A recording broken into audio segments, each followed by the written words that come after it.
12 часот и 15 минути, почитувани гледачи, уште еден термин резервиран за уште едно ново издание од емисијата од своја страна на телевизија Сонце. Со вас овде сум јас, вашиот домаќин, Викторија Петровска, која што има чест да ви го најави денешниот гостин во емисијата од своја страна. Станува збор за едно многу, како да го кажеме, талентирано сестрано момче, кое што на дури 20 своји години има собрано 105, па може би и повеќе комплети од народни носии кои што ја одбележале традицијата во нашата држава. Ова момче е од исклучителен вид кај нас, поради тоа што покрај тоа што ја негува традицијата на народната носија, исто така ја негува традицијата на фолклорот, односно љуби да се занимава со народниот фолклор, со преданијата, легендите, да ги запишува, но ајде да не должам јас во најавата. Ќе ви го представам денес Дамјан Ристовски на гости во студиото на телевизија Сонце со неговите носи. Добар ден, ви благодарам на поканата. Ми е чест да сум гостин во вашата емисија и за мојата собирачка дејност ви благодарам што сте заинтересирани да се прикаже вака јавно. Јас сум Дамјан Ристовски, колекционер на народни носи. Живеам во Скопје, во селото Трубарево. Љубовта кон фолклорот ја негувам уште од мали нозе со запишување во фолклорно друштво Орце Николов. Со тек на времето повеќе и повеќе растеше љубовта кон народната носија, народните песни, народните ора, фолклорот, исклучиво македонскиот фолклор и автентичниот фолклор. Автентичниот. Дамјан, пред да преминеме подлабоко во темата, ќе ти се заблагодарам уште еднаш што ни го разубави студиото со дел од твоите носи. На вистина дел, бидејќи имаш премногу, како што кажав и во најавата, над 105 комплети. Тоа се навистина многу комплети од народни носи. Но да почнеме од почеток. Кажа, љубовта кон сето ова што го работиш денес е од тоа што си одел на игрорна, така? Да. Ајде да почнеме од почетокот на приказната, како се одвиваше. Мене ми е многу интересно, бидејќи ретко познавам вака млад човек на само 19-20 години, кој што еве ова го негува, сето ова што нам можеби ни фали денес да си го негуваме и да го чествуваме, така ќе кажам јас. Па да, за жал тука во нашата држава многу малку се цени и се почитува веќе. Исклучиво со некои петни жили се бориме да го зачуваме ова. Се бавам исклучиво со колекционирање на народни носи од 2016 година до ден денес. Љубовта се јави од носијата на мојата баба.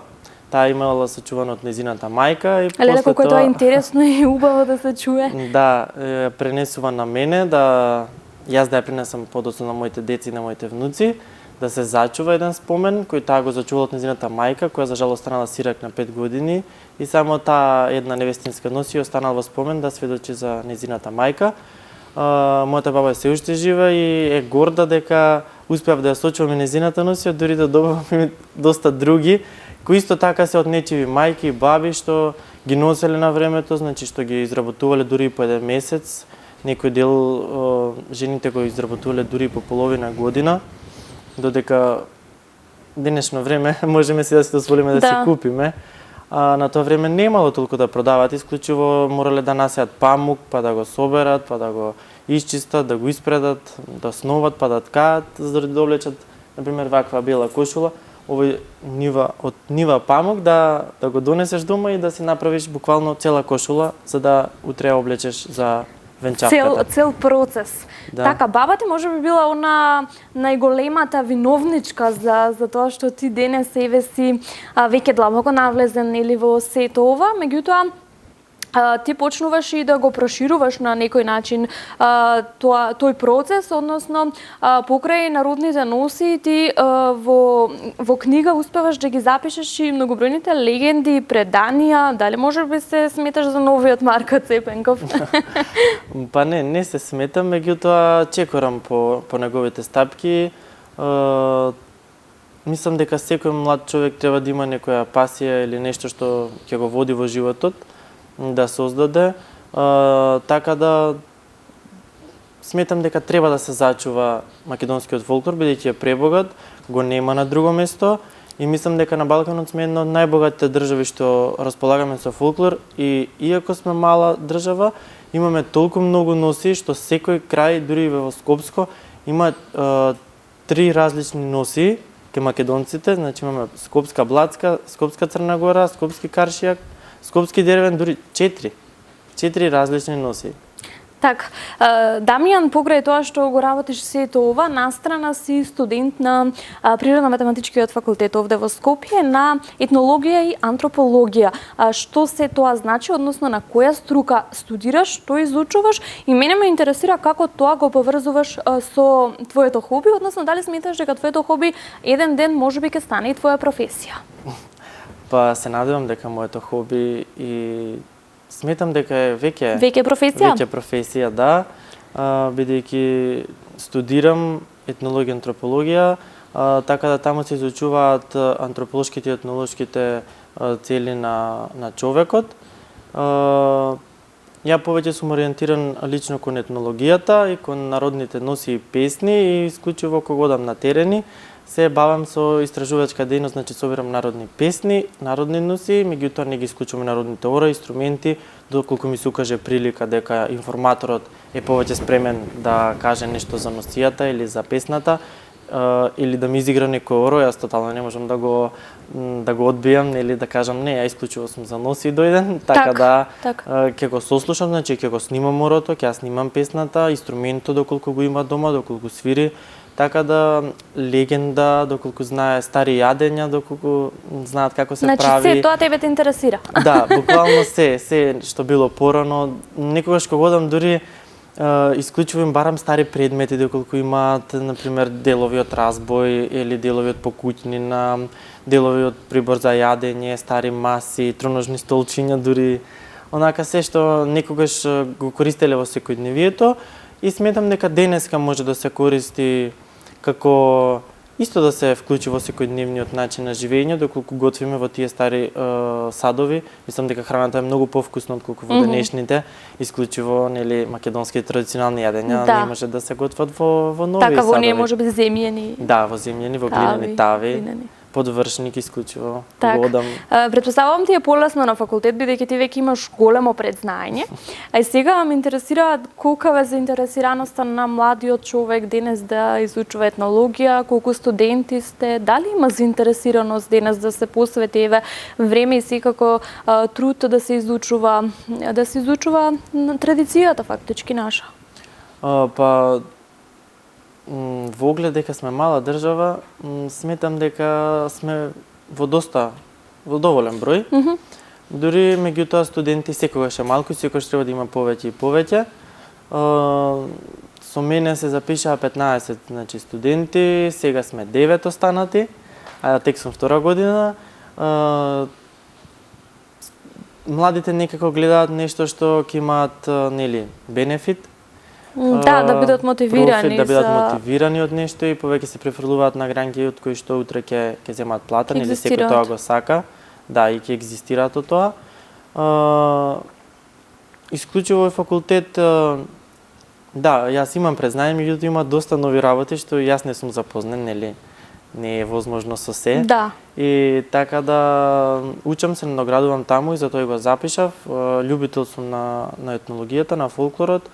И сметам дека не треба да прекинеме да го негуваме, туку треба дупло да се вдадеме за да може да го дигнеме на некое повисоко ниво. Денеска во студиото ни дојде облечен и самиот во народна носија. Ајде да ја опишеме што представува оваа народна носија, на кое подрачје се носела, што означува точно?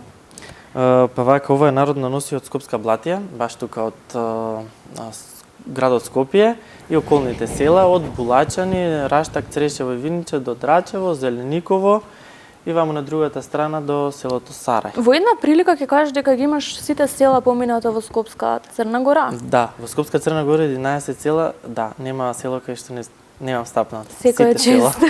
Што носа таа носија, буквално сите, од Кучевиште, Побожје, Бродец, Глуво, Чучер, Сандево. Сакат ли да споделуваат по-старите генерации со тебе? Па мило ли име да мило име, зашто тие се желни за муабет и желни за нивната младост, некој да им ја ги подсети, слушне, да ги подсети. И буквално, особено кога биле невести, имаме дел каде што оделе бегалки, бидејќи немале финансиски средства за свадба, па ајде најлесно бегалка, или доколку не ја давал родителот, нели? Да. Имаме интересен фолклор, значи интересни раскази може да слушнеме и доста може да научиме и самите да созрееме во некои прилики какви одлуки да донесеме во животот, бидејќи тие веќе го поминале сето тој може да ни дадат совет. Чудно ли им е што толку млад човек го прави ова? Па некои се зачудени, некои не. Меѓутоа, зачудени се од страна што гледа дека нивните внуци не ги интересира ништо освен телефонот. Да, освен социјалните дека мрежи. сега им доаѓа некој што ги поразличен. интересира минатото. Да, буквално е Дефинитивно. поразличен. И може да се дозволат, бидејќи тие имаат слободно време, и јас понекогаш имам онака доста слободно време, за да може да одам на терен и дури по цел ден да одам од куќа на куќа, од куќа на куќа, од жена, од маж на човек и така да ми пренесуваат од нивното знаење во соглед на традицијата кои што тие негувале на времето. И им е криво дека денеска веќе нивните сна и внуци дека тоа не го прават, дека не ги облекуваат тие носи, дека стојат така само по регалите за да сведочат за едно време, што било убаво. И сега, за жал, откако е почната ова корона, дека скроз веќе не се прават ни свадбите. Меѓутоа имам за текнато податок, мислам и сум учествувал на таква свадба каде што се облечени во народни носи, и тоа овдека во Скопско, во селото Долно Сонја, во селото Раштак, на денот на свадбата се крвата се облекува кога одат по невестата, да, јутрото дента. Мојата тетка исто е мажена во Староселци овде во Скопско и незината свекрва со две золви има така дојдено за да канат на блага раки утрето ден за свадбата и така дошле во народно носи облечени и дури баба ми била зачудена дека уште тука така се правело, тоа било негде кај 70-тите години.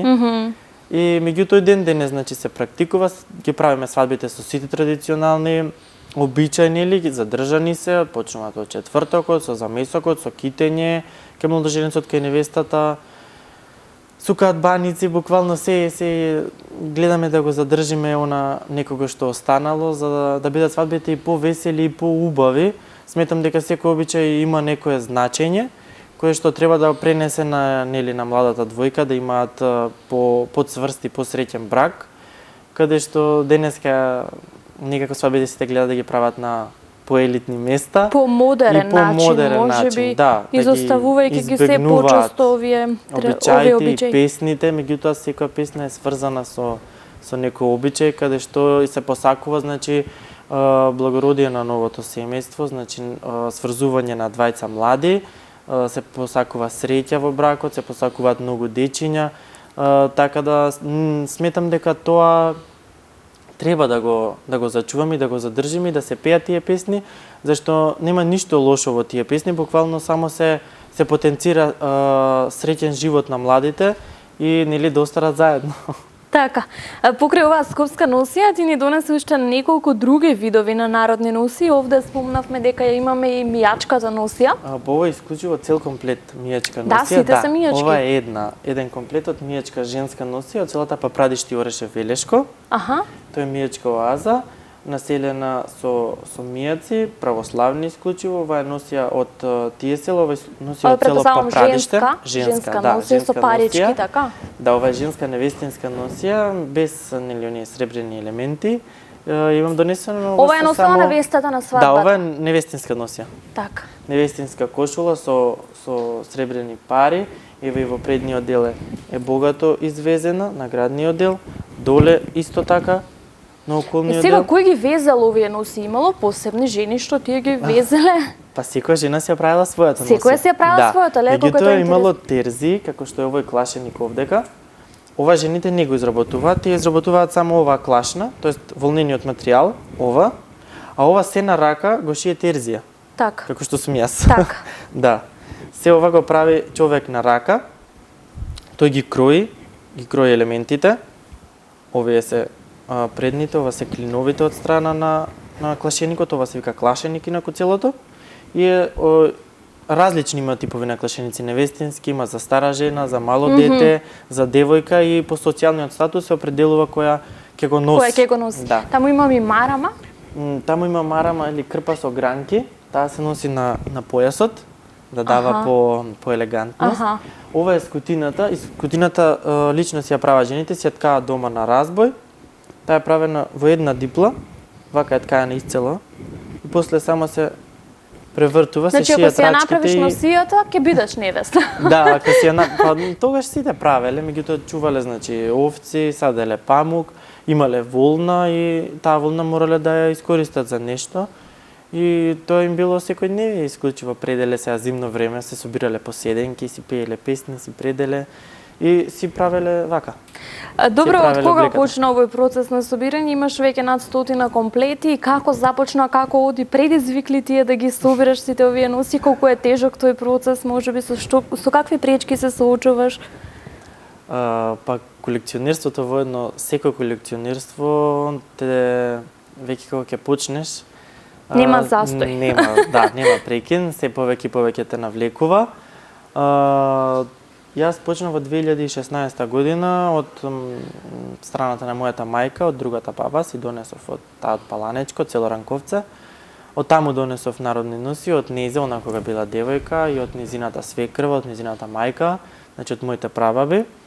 Ги донесов тука во Скопско и си помислив, викам, зашто да не прашам и овдека по моите соседи, нели тие можеби имаат нешто такво старо сочувано, некоја носија, некоја скутина, некој елемент од носијата. Так. И така, со моја другарка тргнавме по моето село, исклучиво од куќа на куќа, бидејќи таму сите ме познава, ми ги дава тие што има.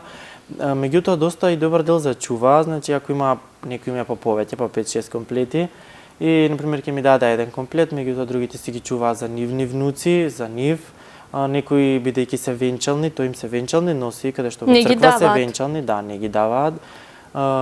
Исклучиво сака да бидат погребани во тие носи, до ден денес се вршат тие ритуали каде што се погребуваат во народни носи, што не може да кажеме дека е погрешно, бидејќи тие живееле во тоа време и тоа е нормално за нив. Да, за нив. А за нас е па сепак тоа чудно, дека Чудно, да. сепак тоа ќе се уништи и ќе скапе во земја, нема да се сочува. Меѓутоа тоа многу потешко да се убеди некој што е венчан во таква носија да ти ја даде. Да, и да сакат. И да се раздели од незе. После овој Да. живот таму да му припаѓа него. Како реагираат твоите на сето ова што го правиш? Која е твојата најголема поддршка во целата оваа работа? Па најголема поддршка, сите ми се поддршка, семејството, друштвото, така да немам некој што би ми рекол и Зашто ова, да. Зашто ова си да го фрлат и ќе го собереш. Да. Не, имало такви, не дека не. Добро, секогаш има. Секогаш има Да. такви, меѓутоа зошто да не? Зошто да бидам различен од другите? Не треба да сме сите исти, не треба кон сите исто да сме ориентирани. Ја дури се гордам дека сум малку поразличен од другите, дека се бавам баш со ова. Да, имам колеги што се бават со ова и сите сме различни, значи Да, никој не е ист, да. секој си има по некоја своја пасија, кон нешто друго. Так. Например, народни песни веќе на терен да оди некој да собира, не верувам и не познавам. Одам од село на село и барам исклучително жени што знаат да пеат, мислам што знаат да пеат, што памтат и што сакаат да пеат.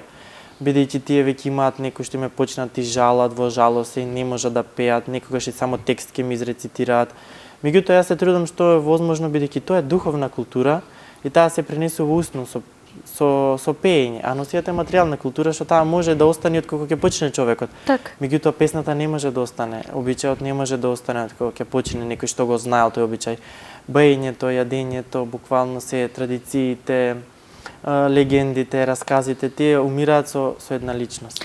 Сега ти спомена на почетокот на емисијата дека спремна ти е веќе и книгата во која што ги запишуваш сите тие песни, легенди, преданија, што се ќе содржи книгата. Ајде малку повеќе за неа, кога е планирано да излезе од печат и дали планираш и промоција, можеби на истата се со цел, нели, на некој начин да се испромовира и сето она кое што го работиш досега. Да, па книгата е во застој веќе некое време поради лични некои мои причини, меѓутоа се надевам дека најбрзо што е возможно ќе излезе во печат. Соработувам со Институтот за фолклор Марко Цепенков, двајцата рецензенти ми се од таму, професорот Стојанче Костов и професорка доктор Родна Величковска. Голема благодарност до нив и до поддршката која ми ја дадоа. Книгата содржи 150 народни песни од селото Ранчинци, тоа е Светиниколско село. Песните ми се запишани од, за жал веќе почината баба Цветанка Блажева, која е родена 42 или 1942 година во самото село. Песните ги учи од незината мајка и баба, која била надарена пеачка.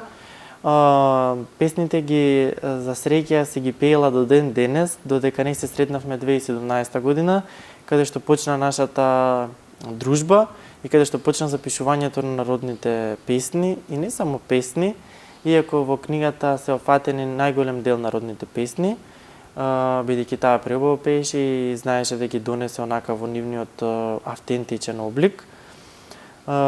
Тие песни се двогласни песни, значи се пее еден глас напред или едната мелодија е подвижна, додека вториот глас само басира или слага, значи сложува на еден тон. Песните ги изведуваат, значи мора да се трио или дуо за да се слушне тој двоглас. Так. Бидејќи една сама жена може да ја испее само главната мелодиска линија, односно подвижната мелодија, доколку мора да има некој од страна што ќе сложува и што ќе држи еден тон, каде што таа ќе оди, ќе движи и ќе се враќа. И буквално се јавува една хармонија каде што слушателот ужива во тој двоглас. Има едногласни песни, има жетварски, свадбарски, љубовни песни, патриотски песни, така да офатени се голем дел од песните кои таа ми ги има пренесено. Офатена е традиционалната храна за селото Ранчинци, местоположбата на селото, општо за овче поле, за етничкиот предел овче поле.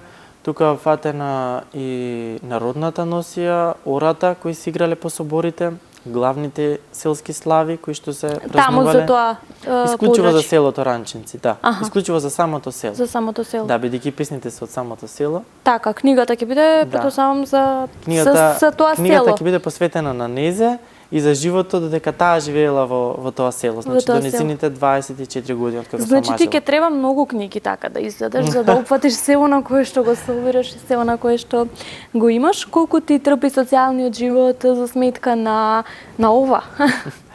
Па социјалниот живот не ми трпи бидејќи знам да ги Си наоѓаш време, си балансираш. работите, да. Кој сака има време за се Така е. и никој кој ќе каже не можам да најдам време, не, тоа е човек дека не сака да најде време. Да, животот те понесува, те носи во различни правци, факултети, студии, снимања, еве вака телевизиски гостувања, меѓутоа може за се што ќе посакаш да најдеш време и за се што сакаш да се оствари, ќе најдеш време да ти се оствари. Мене теренот не ми трпи, исклучиво месечно одам 2 или до 3 пати. Додека беше короната, јас пак не паузирав. Да, тоа ќе те прашав, што се случува во време на пандемија? Во време на пандемија не паузирам, бидејќи јас сум вакциниран и некако не се плашам баш од вирусот, можеби дека сум млад и сметам дека полесно ќе го прележам, иако го немам прележано. Одам по селата, маски, протоколи, дистанци држиме, како и да јас кога одам на села сигурно нема да се гушкам со тие луѓе. Си седиме вака на далечина, да, си правиме културен муабет, ги распрашувам за младоста, за се. Дури некако они се чудни дека, пошто одам по мали села, по таму сметат дека нема корона, меѓутоа не е тоа така. Тие нели кои ќе ми кажат дојди, не се плашиме ние, или некои дури сами ќе те викнат. Некои ми се случува например да ми кажат корона не сакаме, ние сме возрастни. Так. И викам добро, значи нема проблем, да, во ред. Меѓутоа многу ретко биле таквите случаи, повеќето ме викале на кафе, на сокче, на доручек, на ручек, некогаш буквално се соживува што тие луѓе со нивното секојдневие кога одиш на терен, бидејќи за нив тоа е животот, така се научени тие, ние сосема поразлично и дури некогаш е многу интересно да видиш нешто поразлично од твоето секојдневие. Така и да видиш пред тоа како се живеело, како се функционирало. Да. И до ден денеска луѓето живеат по такви куќи, значи кога одам по терени, уште има што живеат во камени куќи, се греат со огништа, прават ручек во такви садови, каде што за нив дури е чудно кога ќе дојдат овдека во град. За нив е ова друг свет. Да, баш, буквално. Тие живеат во истиот град и само викаат ќе одам во град. Да, А тие живеат во градот. Да, ќе одам во град. Баш, мислам дека не би можеле овде да функционираат, тие се научени така, Да, на тој начин да, и да, сето да. ова за нив би било ем ново, ем не знам, не би можеле да се одвикнат Да, не би од сето не би се тоа и не би привикнале кон сакале, ова. претпоставувам. Да, Дамјан, пред да го завршиме ова наше интервју, овој наш убав пријатен разговор овде во студиото, јас ќе те запрашам, одиш ли можеби на некои фестивали овде во нашата држава, организирани ето од фолклорни друштва, можеби на некои други проекти си активен, на некој базар дали учествуваш? Ајде се до тоа да го... Па јас сум игрорец во ансамблот Студио Фолклор. Веќе активно 3 години таму членувам и сум задолжен за народните носи во ансамблот. Голема благодарност до наставникот Лјупчо Маневски, тој инаку првенец на танец. И ми е чест што сум дел од таков ансамбл, каде што исклучиво дури веќе аматерски, меѓутоа не е тоа аматерски, дури веќе и професионален однос, значи имаме каде што се работат исклучиво тешки кореографии, каде што се оди по турнии, каде што се добиваат и први, втори, трети места. Јас сум горд на тој ансамбл и сметам дека ќе членувам додека можам да играм, буквално би бил таму со тие луѓе. Да, приватно учествувам на базари на рачни ракотворби, веќе имам и сум под закрила на Комора на занаетчи. Голема благодарност и до нив. Потпишан меморандум за соработка со Сдружение Екостарт, кои што работат за екологија, значи тоа е нивната тема. Голема благодарност до Љубица, која што ме поддржува во се можно. Втората книга работам со незе за незиното семејство Цело Кучково. Тоа би ми била втора книга, авторска, заедничка.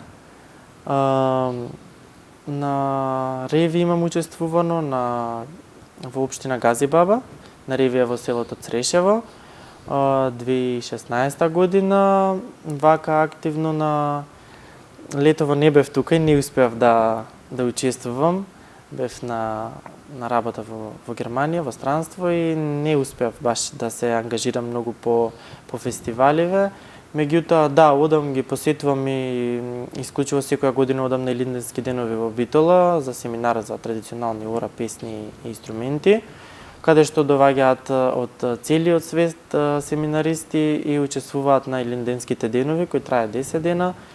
И онака имаме дружење на светско ниво, запознавање нови пријателства. Меѓутоа и ние со културно-уметничкото, со ансамблот одиме по турнеи, Шпанија, Босна имавме турнеи, Полска, Закопане исто така учествувавме на еден престижен настап кој што е со настап на кој се наградуваат, значи со места, прво, второ и трето. Така да не стоиме. Скумана комора на занаетчи, за тебе истражив исто така и дека ткаеш. Кој ти ја пренесе љубовта кон ткаењето, кој те научи на тој занает? Па вака, искрено за тоа виновник е можеби и социјалната мрежа YouTube, бидејќи таму видов за пиротските килими во Србија, дека ги ткаат жените и ден денес и дека имаат исто здружение на килимари таму.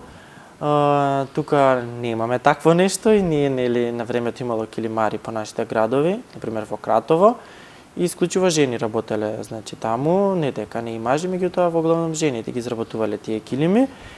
Јас научив да ткам, да, па од таму и мојата баба исто така ми покажа. Најдов купив разбој, исклучиво таков стар разбој, каде што заедно основавме со незе, уведувавме во нит и во брдо, врзувавме и почнувавме процесот на ткање.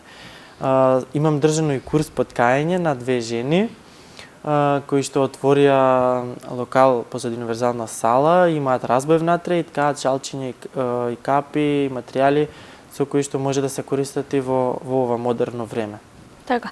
Дамјан секоја чест за сето ова, значи јас сум буквално воодушевена што еве еден толку млад човек може сето ова да го постигне, сето ова да го прави. Нашиот разговор би можел да трае не знам до кога, бидејќи има стварно ти што да кажеш, јас од другата страна што внимателно да слушнам. Многу ми е драго што ја прифати поканата, те следам од поодамна. И ете сега пред новогодишно вака да си помуабетиме. Ќе ти честитам за се досега, навистина има зашто да се честита кај тебе, да продолжиш по овој пат, бидејќи навистина ни фалат вакви млади деца, млади луѓе да ја негуваат традицијата, да ги зачуваат овие народни носи, сите тие народни песни, народни преданија и легенди. Ќе ти честитам уште еднаш и ти благодарам што присуствуваше на ова интервју, а се надевам наредно ќе се видиме кај тебе. Ви благодарам вас на поканата и ми беше чест да видам ваш гостин.